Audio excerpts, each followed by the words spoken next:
Diiming-imingi pekerjaan dengan gaji tinggi di Kamboja, membuat Rohim dan Noventris tergiur untuk berangkat. Namun nasib berkata lain. Dua WNI ini justru mengaku dipaksa menipu dan hidup dalam kekerasan.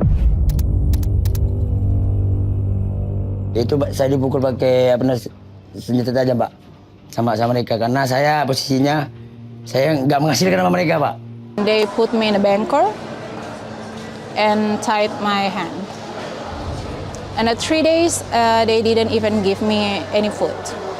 Keduanya sempat bekerja di kompleks penipuan daring di Kamboja. Negara itu menjadi pilihan karena sulitnya kondisi ekonomi di Indonesia.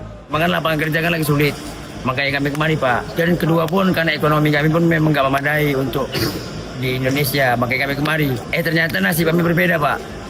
Tidak sesuai seperti harapan. Siapa sih yang mau menipu orang?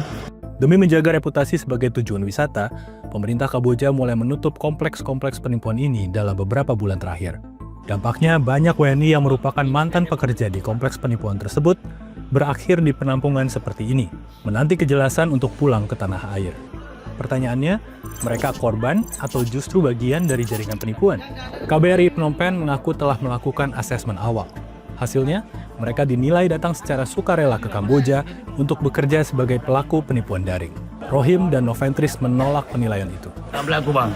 Boleh abang periksa atau bagaimana, Bang? Kami siap, Bang, kan gitu. Siapa sih yang terima yang namanya ditipu, Bang? Kami pun punya keluarga juga, sana keluarga ditipu orang kayak gimana? Kami ditertekan karena keadaan.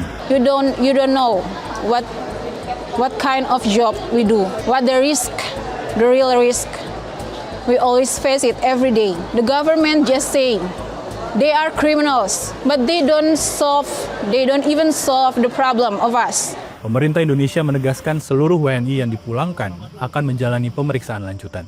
Hingga kini belum ada yang ditetapkan sebagai tersangka. Pemerintah mengaku kesulitan membuktikan keterlibatan karena aktivitas terjadi di ranah digital. Jadi mereka bukannya korban dan mereka bukan pelaku. Jadi kalau kayak gitu mereka apa? Tetapi tidak yang bisa dikatakan adalah it's undeniable bahwa memang mereka hampir semuanya, bahkan semuanya adalah orang-orang yang terlibat dalam kasus-kasus terkait dengan penipuan online. Tapi level dari sisi involvement-nya itu tidak di posisi di mana mereka bisa ditindak secara hukum sebagai pelaku. Untuk memberantas jaringan penipuan ini, pakar menilai masih banyak pekerjaan rumah yang perlu diselesaikan. Upaya pencegahan harus diperkuat, dan pembongkaran pusat-pusat penipuan harus dilakukan secara serius.